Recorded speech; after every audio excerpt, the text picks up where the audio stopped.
Приветствую уважаемых подписчиков и гостей нашего канала. Перед просмотром ставьте лайк, подписывайтесь на канал и не забывайте нажимать на колокольчик.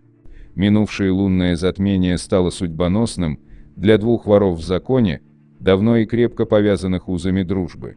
В тот же день, когда в Нижнем 38-летнему Вите Жаринову, сирич Цезарю, за то, что вор и похищал людей, дали десятку, Польша чуть ли не впервые в истории выдала России титулованного вора, 44-летнего Олега Пирогова, более известного в криминальных кругах как циркач, находившегося в международном розыске по той же прямой статье, по которой осудили Цезаря, а также по подозрению в заказных убийствах. Один из называемых эпизодов, который вменяют циркачу, расстрел на почве конкурентной борьбы Юрия Лохматова в палате Электростальской больницы в декабре 2006 года.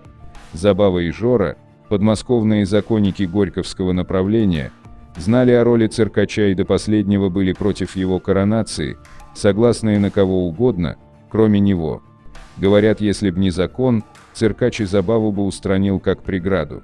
Что до Жоры, они с циркачом заклятые враги после того, как Олег, уже будучи вором, исполнил своего краснодарского друга, Вадика Иваненко, которому родственники Шакра на той же почве тайно вынесли приговор, задев ни о чем не подозревавшего Вову Пухлова, одного из своих крестных отцов. Этот выполненный заказ стал для циркача окончательным пропуском в воровской круг, который в конце 2014 года начал просеивать Шакра по возвращению из Испании. Напомним, циркач был принят в семью деда Хасана в разгар конфликта кланов в мае 2011 года вместе с не менее одиозными личностями такими, как Кушнер, Гилани, Шамиль и Армен Хохол, не раз сталкивавшимися впоследствии с проблемой признания в глазах коллег, а некоторые по 3-4 раза и до сих пор. Каждому из них, дабы задобрить Шакра, пришлось проявить свои лучшие качества, на какие те были способны. Когда ветер перемен подул в сторону грузин, развеяв прах на могиле Хасана, циркач пошел на поклон к Мерабу и дал ему для предстоящей большой игры с Шакра пару сильных козырей, назвав имя заказчика убийства Иваненко, как бы там ни было, убитого не по-воровски. Именно в компании Мерабовских, которые 5 лет назад спросили с Жоры за прогон по Аниане, циркач потом и коротал в Польше время до своего ареста летом прошлого года.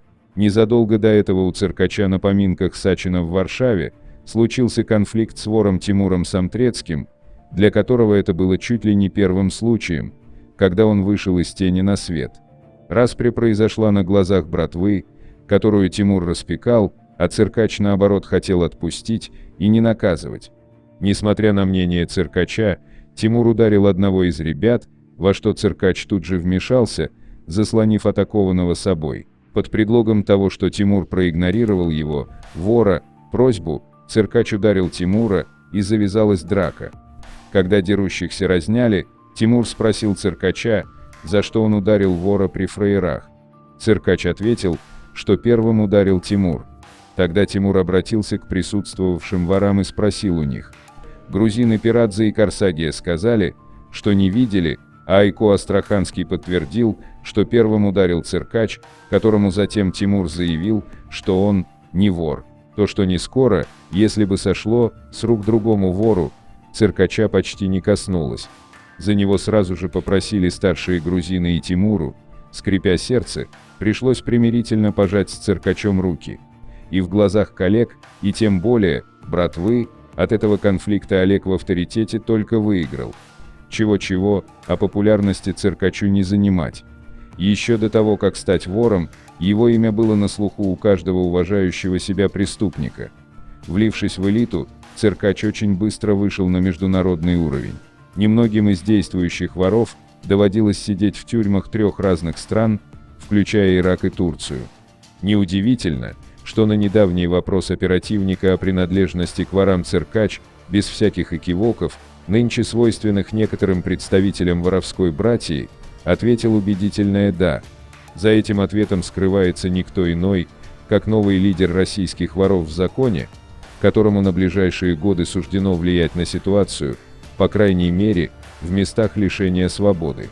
На этом поприще на плечах Олега груз огромной ответственности за всю воровскую организацию, ведь самым известным циркачом до него был Япончик.